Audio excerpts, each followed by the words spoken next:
Hello 10th class. ये 5th chapter हमने पहले भी किया है। 5.1 हमारी हो चुकी है।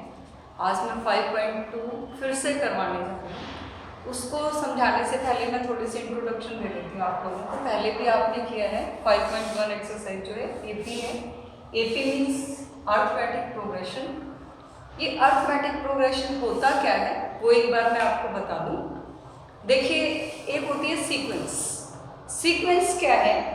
A list of numbers or objects written in order, जैसे 1, 2, 3, 4। ये क्या है? सीक्वेंस।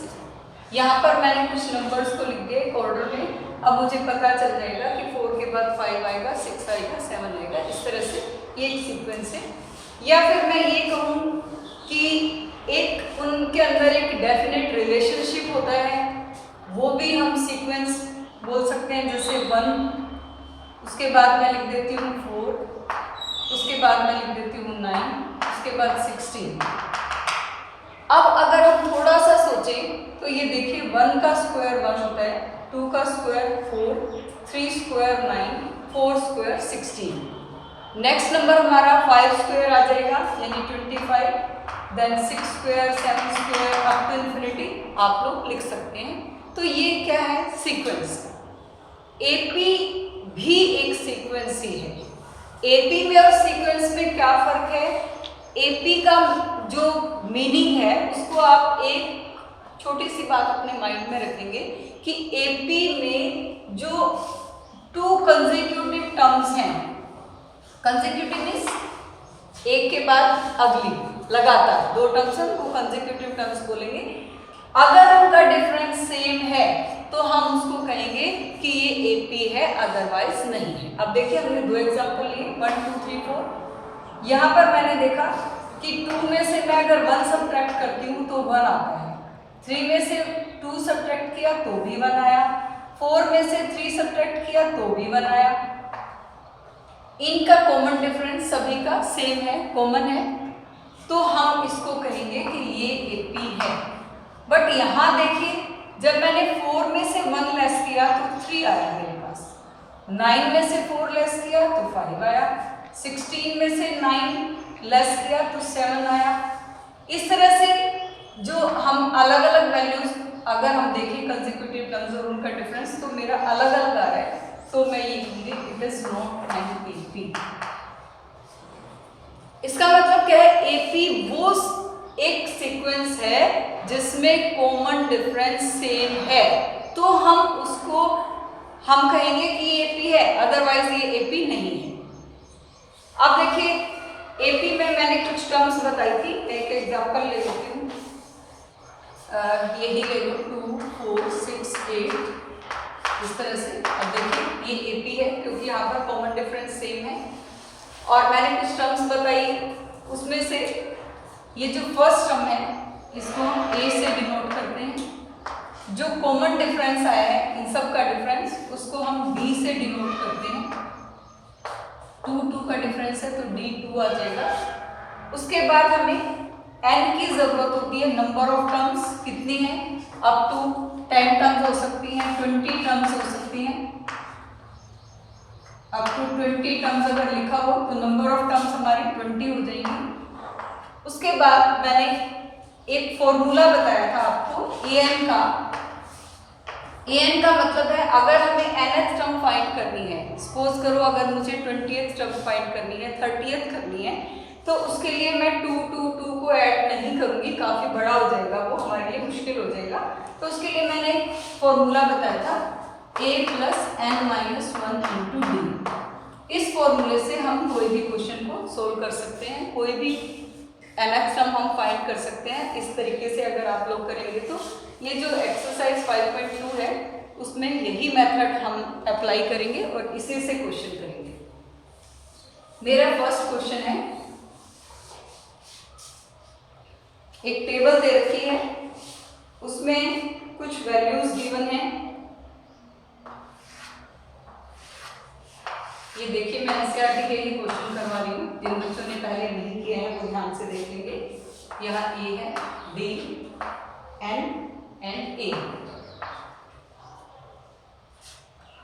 ए 7 है, 3 है, 8 है और ये इसको वैसे ही छोड़ रखा है, यहाँ पर कोई वैल्यू नहीं है। इसका मतलब क्या है कि हमारे पास 3 वैल्यूज गिवन है और 4th वैल्यू मिसिंग है। हमें ये 4th वैल्यू फाइंड आउट करनी है, तो कैसे करेंगे देखो। उसके लिए हम nth वैल्यू जो फाइंड करने का फॉर्मूला है an, वो फॉर्मूला लगाएंगे। अब देखिए हमारे पास a की वैल्यू है, कैसे करना है इसको। Here a is equal to 7, b is equal to 3, n is equal to 8 और an ये हमारे पास नहीं है, ठीक है। अब देखिए हम an का फॉर्मूला लगाएंगे। वी नो, क्योंकि हमें पता है इस फॉर्मूले को, an is equal to a plus n minus 1 into b। अब देखिए an तो है नहीं हमारे पास, इसको ऐसे ही छोड़ दो। a की वैल्यू 7, n की वैल्यू हमारे पास है 8 और d की वैल्यू है हमारे पास 3। तो ये हो जाएगा 7 प्लस 8 माइनस 1 7, 7 3 है 21 में 7 ऐड करोगे तो ये 28 आ जाएगा। तो हमारी an की value 28, this is the answer. Clear. इसी तरह से एक और पार्ट में करके दिखा देती हूँ, डेसिमल वाला ले लेती हूँ। 18.9, 2.5, उसके बाद ये टर्म मिसिंग है, उसके बाद है 3.6। अब देखिए सेम इसी तरह से हमने ये सभी वैल्यूज लिखनी है।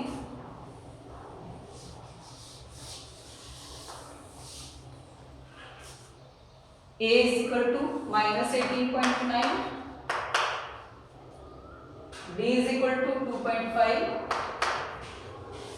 n की वैल्यू नहीं है हमारे पास, बट an है 3.6। अब देखिए फिर से वही फॉर्मूला हम अप्लाई करेंगे।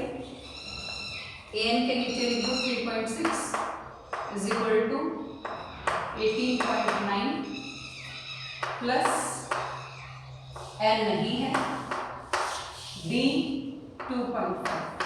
सबसे पहले हम 18.9 को इधर लेके आएंगे, शायद एक वैल्यू इसमें नेगेटिव है, मिसिंग है, माइनस 18.9 है ये। इसको यहाँ लेके आएंगे तो प्लस हो जाएगा,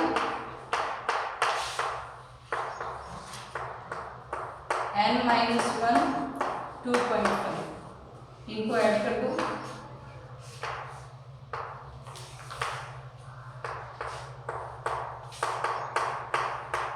ये 2.5 जो मल्टीप्लाई है वो इधर आके डिवाइड हो जाएगा,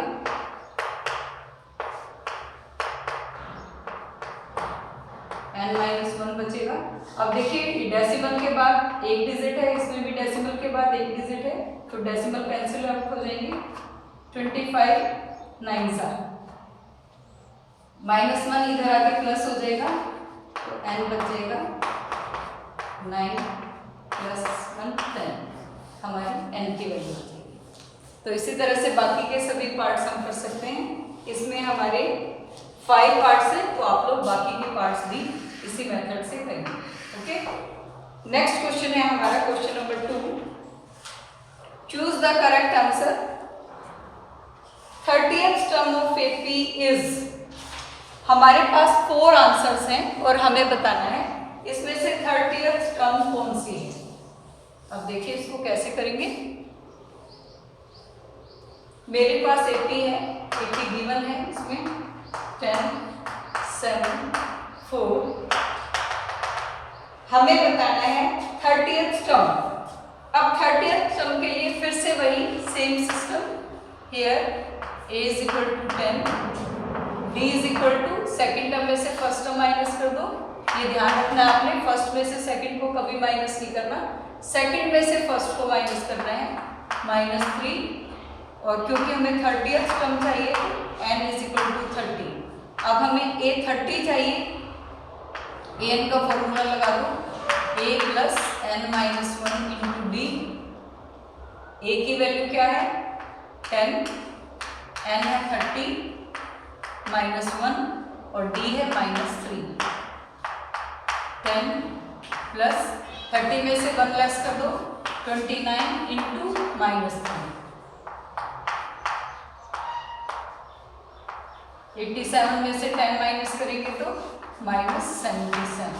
अब इसमें 4 ऑप्शन दे रखे हैं, 97, 77, -77 और -87। C part -77 is the correct answer. Okay, इसके दोनों पार्ट ऐसे ही हैं। अब मैं क्वेश्चन नंबर 3 बताने जा रही हूँ, ध्यान से देखेंगे सभी बच्चे। क्वेश्चन नंबर 3, फर्स्ट पार्ट है फाइंड द मिसिंग टर्म। हमें 2 गिवन है, फिर एक बॉक्स गिवन है, उसके बाद है 26। अब देखिए उसने पहले से ही दे दिया कि in the following APs, that means it is already an AP. AP है इसका मतलब ये फर्स्ट टर्म है, A1 है हमारे पास 2, A2 मिसिंग है, A2 नहीं है, A3 ये भी है हमारे पास 26।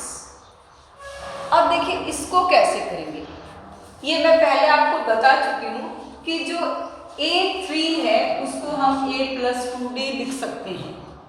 वो क्यों लिख सकते हैं, देखो A3 का मतलब क्या है, A + n-1 into D, n मतलब 3 और 3 में से मैं 1 लेस कर दूँ तो क्या बचेगा 2। तो A+2D, इसको बार बार में इतना बड़ा करने की जरूरत नहीं है, तुम डायरेक्ट थर्ड टर्म को A+2D, फोर्थ को A+3D, फिफ्थ को A+4D, इस तरह से आप लोग लिख सकते हैं। ओके, अब देखिए A1 की वैल्यू है मेरे पास 2, A1 को हम A भी बोल सकते हैं। A3 है 26, इसको लिख दो A+2D 26। अब देखिए अगर मैं A को 2, इसको 1 इक्वेशन ले लूं और इसको 2 ले लूं और इस A की वैल्यू यहां पर मैं अगर पुट कर देती हूं तो मेरे पास D आ जाएगा। Bye putting the value of A in equation 2 या फ्रॉम 1 and 2, कुछ भी लिख सकते हो आप, मर्जी है आपकी। तो फ्रॉम 1 and 2 क्या आ जाएगा, या आप लोग लिख सकते हैं bye putting the value of A in equation 1, इसको लिख दो तो भी सेम आंसर आएगा। A की जगह 2 पुट कर सकते हैं, 2D = 26, 2 इधर आके माइनस हो जाएगा, 2D = 24 एंड D = 12। अब देखिए मेरे पास D की वैल्यू है और मेरे पास A की वैल्यू भी है और मुझे A2 चाहिए। अब A2 कैसे आएगा, A+1D या D, A की वैल्यू क्या है 2, D की वैल्यू 12, 12 और 2 14, तो हमारे पास सेकंड टर्म 14 आ गया। एक और मैं बता देती हूँ, इसमें 5 पार्ट्स हैं, एक पार्ट और बता देती हूँ, कोई भी हम कर लेते हैं। पार्ट नंबर 5, यहाँ फर्स्ट टर्म मिसिंग है, उसके बाद सेकंड टर्म है 38, then third term missing, fourth missing, 5 missing and sixth term is -22। We have to find first term, third term, fourth term and fifth term. Okay? अब देखिए ध्यान से, अगर मेरे पास फर्स्ट टर्म होती तो मैं लिख देती A = this much, बट मेरे पास फर्स्ट टर्म नहीं है, मेरे पास क्या है सेकंड टर्म है 1 2 3 4 5 6 और मेरे पास 6 टर्म है, तो मैं लिखूंगी A2 38, ये अभी लिख लीजिएगा, एंड A6 = -26। अब देखिए बहुत ध्यान से, बहुत सिंपल सा मेथड है। A2 को मैं क्या लिख सकती हूँ, A+1D, 1D या D, एक ही बात है, = 38, दिस इज इक्वेशन 1। A6 को मैं क्या लिख सकती हूँ, A+5D and this is = -26 and this is equation 2। अब देखिए मैं एक बार में एक ही वैल्यू फाइंड कर सकती हूँ, या तो ए की वैल्यू फाइंड कर सकती हूँ या डी की। मुझे एक वैल्यू को एलिमिनेट करना पड़ेगा, यहाँ से हटाना पड़ेगा, और मैं अपनी मर्जी से इन दोनों वैल्यूज में से एक वैल्यू को नहीं हटा सकती। लेकिन मुझे ये पता है कि अगर ए में से मैं ए को माइनस कर दूं तो ए से एक कैंसिल आउट हो जाएगा और ये हट जाएगा। तो मैं क्या करूँगी, इक्वेशन 1 और 2 को सब्ट्रैक्ट कर देती हूँ बाय सब्ट्रैक्टिंग 1 एंड 2, या 2 फ्रॉम 1 भी लिख सकते हैं। अब आपको रूल्स पता है, छोटी क्लासेस में 6th क्लास में शायद आपने सीख लिया होगा कि जब एक वैल्यू में से दूसरी वैल्यू को सब्ट्रैक्ट करते हैं तो माइनस के बाद वाले सारे के सारे साइन चेंज हो जाते हैं। अब देखिए मेरे पास यहाँ प्लस है तो ये बाद वाली वैल्यू है, ये माइनस हो जाएगा। ये प्लस है तो ये माइनस हो जाएगा, ये माइनस है तो ये प्लस हो जाएगा। अब देखिए प्लस से माइनस से कैंसिल, प्लस डी और माइनस 5d। अब एक वैल्यू प्लस है एक वैल्यू माइनस है, जाहिर है कि ये सब्ट्रैक्ट होंगे, 5 में से 1 माइनस करेंगे, माइनस 4d। अब ये भी प्लस है और ये भी प्लस है क्योंकि माइनस को हम प्लस में चेंज कर चुके हैं, दोनों को ऐड कर दीजिए 64। Now d is equal to 64 upon ये माइनस को ऊपर लगा दो, d इज इक्वल टू -16। अब देखिए एक वैल्यू आने के बाद दूसरी वैल्यू आना बड़ा आसान तरीका है इसका। d को इक्वेशन 1 में या 2 में किसी में भी पुट कर दो जहां आपका मन करे, दोनों से सेम आंसर आएगा।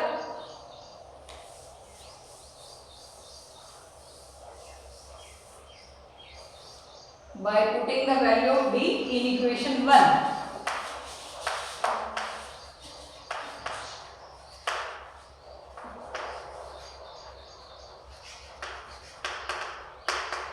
अब देखिए 1 इक्वेशन क्या है, a plus d is equal to 38, तो a प्लस डी को रख दो -16 इज इक्वल टू 38, ये माइनस इधर चला जाएगा,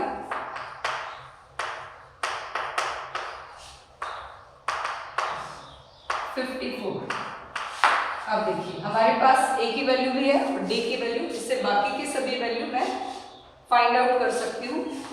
a है हमारे पास 54 और d है -16। अगर मैं 54 में -16 को ऐड कर देती हूँ तो नेक्स्ट वैल्यू आ जाएगी 38 आई हुई है। अब मुझे a3 चाहिए, a3 बताया था मैंने, a प्लस 2d रख सकते हैं इसको। a की वैल्यू है 54 और 2d यानी 2 इंटू -16।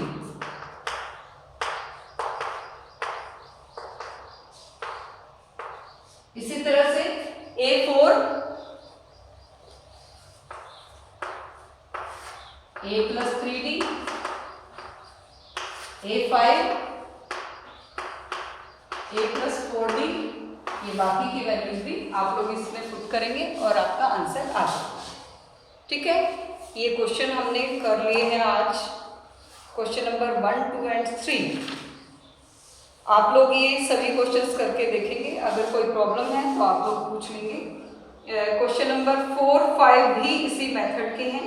मैं क्वेश्चन नंबर 5 चलो कल करेंगे, बाकी के यहाँ तक के आप लोग क्वेश्चन करके देखेंगे, कोई प्रॉब्लम है तो पूछेंगे। ठीक है, ये सभी क्वेश्चन आपने खुद अपने रफ कॉपी में या अपनी स्लेट पे या जैसे भी है आपको सोल्व करके देखना है। कोई प्रॉब्लम आए तो पूछ लेना, मैं आपके लिए हमेशा तैयार हूँ। Okay, thank you, have a nice day.